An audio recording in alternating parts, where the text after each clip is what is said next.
السلام علیکم۔ تو میں بس آپ سے یہی بات کرنا چاہ رہی تھی کہ میں مفتی صاحب کا بیان سن رہی تھی، تو اس میں وہ یہ بتا رہے تھے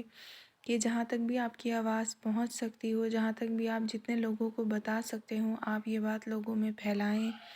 لوگوں کو اویئر کریں، ان تک آپ یہ جانکاری دیں کہ وہ بھی یہ سب کام کریں تاکہ آپ بھی ثواب کے حقدار ہوں، کہ آپ کی جو نفلی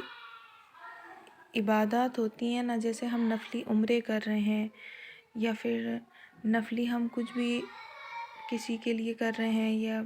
حج کر رہے ہیں یا کچھ بھی ہم، ایک تو ہوتا ہے فرض کہ ہاں وہ آپ کے اوپر فرض ہے یا پھر آپ کو کرنا ہے، ٹھیک ہے وہ ضروری ہے، لیکن ایک نفلی عمرے ہوئے یا پھر جو بھی کچھ آپ یہ سب کچھ کر رہے ہیں، ان سب سے بڑھ کے اس وقت جو آپ کے نزدیک غریب لوگ ہیں، کمزور لوگ ہیں، مستحق ہیں، وہ لوگ کسی بھی طریقے کے ہو سکتے ہیں، کسی کے پاس گھر نہ ہو، کسی کے پاس کھانے کو نہ ہو، پہننے کو نہ ہو، یا پھر اتنی زیادہ ٹھنڈ ہے ان کے پاس رہنے کے لیے کوئی جگہ نہ ہو ایسی سیف کہ انسان اپنے بچوں کو رکھ سکے، اپنا سردی سے بچ سکے، یا پھر آپ فلسطین میں دیکھیے وہاں کتنا زیادہ ظلم و زیادتی ہے کہ وہاں لوگوں کو دوا کی کتنی زیادہ نیڈ ہے اور کچھ بھی وہاں تک نہیں پہنچ پا رہا اس اتنا زیادہ جتنا وہاں پہنچنا چاہیے۔ اور اب تو وہاں کی مطلب ویڈیوز بھی آنی بند ہو گئی ہیں، آپ یہ سمجھیے نہ کہ برابر ہی ہو گیا۔ تو بس وہ یہی کہہ رہے تھے کہ آپ لوگوں کو بتائیے کہ آپ نفلی یہ سب چیزیں نہ کریں، آپ لوگوں کی مدد کریں، کیونکہ لوگوں کی مدد کرنا ایک اتنا بڑا اس کا آپ کو انشاءاللہ اجر ملے گا، اتنا بڑا آپ کو اس کا ثواب ملے گا کہ آپ سوچ بھی نہیں سکتے۔ ایک انسان کا دوسرے انسان کی مدد کرنے کا جو ثواب ہے نا، وہ آپ کے نفلی عمروں سے بھی انشاءاللہ زیادہ بڑھ کے آپ کو ملے گا، کیونکہ یہ اللہ تعالیٰ کی صفت ہے، رحم کرنا، رحم کرنے والا اللہ تعالیٰ ہے اپنے بندوں پہ۔ اور اگر کوئی انسان کسی دوسرے انسان کے اوپر رحم کرتا ہے نا، وہ رحم کھا کے ہی کسی کو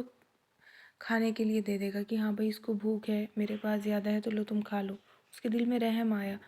تو یہ صفت اللہ تعالیٰ کو اتنی پسند آتی ہے، آپ یقین مانیے کہ اللہ تعالیٰ اگر راضی ہے نا تو پھر ہر چیز ٹھیک ہے، اور اگر اللہ تعالیٰ ہی راضی نہ ہوں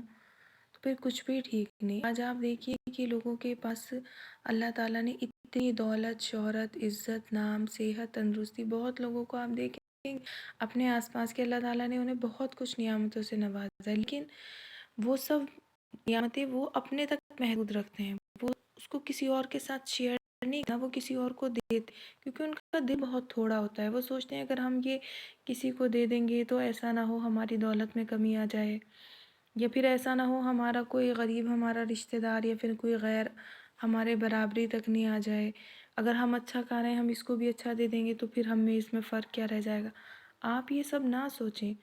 آپ یہ سوچیں کہ میں جو بھی کر رہا ہوں یا کر رہی ہوں میں اللہ تعالیٰ کے لیے کر رہی ہوں، اللہ تعالیٰ کو راضی کرنے کے لیے کر رہی ہوں، اور اگر اللہ تعالیٰ راضی ہے نا تو آپ یقین مانیے کہ آپ کے پاس جتنا ہے نا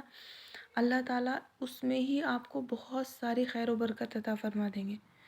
اور اگر اللہ تعالیٰ ناراض ہے نا تو چاہے کتنا بھی آپ کے پاس ہو، آپ کے پاس بہت کچھ ہونا یہ ضروری نہیں کہ اللہ تعالیٰ کی رضامندی کی نشانی ہو۔ ایک سکون اور اللہ کا شکر ادا کرنے والی زبان اور زندگی، یہ آپ کو بناتا ہے کہ آپ کس لیول پہ ہو، کہ اللہ تعالیٰ آپ سے خوش ہیں بھی یا نہیں ہیں۔ کیونکہ جب آپ اللہ کا شکر ادا کرتے ہو نا، اللہ تعالیٰ مزید اور چیز میں اسے بڑھا کے دیتا ہے۔ اور جب کوئی چیز آپ کے پاس ہے اور آپ کسی کو دے ہی نہیں رہے، اپنے تک محدود رکھ رہے ہو، کوئی آپ سے مانگنے آتا ہے تو کہتے ہیں کہاں ہے ہمارے پاس اتنا ہے ہی نہیں کہ ہم آپ کو دے سکیں، ہوگا تو دیں گے۔ یہ ناشکری ہے، کیونکہ اللہ نے آپ کو دیا، اللہ کو تو پتہ ہے اس نے آپ کو کتنا دیا ہے، آپ ہی تو دنیا کے سامنے جھوٹ بول سکتے ہیں۔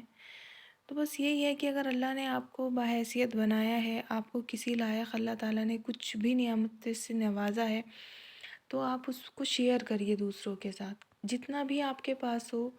یہ اس ٹائم ٹھنڈ کا وقت ہے، آپ اپنے آس پاس کے لوگوں کے لیے جس طرح بھی آپ سہولیت کر سکتے ہو، جتنے سے بھی، یہ نہیں کہ بہت لمبی چوڑی رقم سے ہی آپ کسی کی مدد کریں، جتنا بھی آپ کر سکتے ہو آپ کریں۔ انشاءاللہ، اور یہ سوچ کے کریں کہ یہ میں اللہ کی رضا کے لیے کر رہا ہوں۔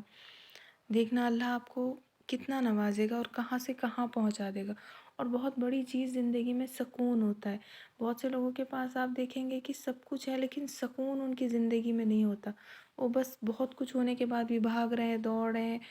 اور بیماری اور ہر چیز میں ملوث ہیں، سب کچھ ہونے کے بعد بھی۔ تو یہ بدسکونی ہے۔ آپ دوسرے کی زندگی میں سکون پیدا کریے، اللہ آپ کی زندگی میں سکون پیدا کرے گا انشاءاللہ۔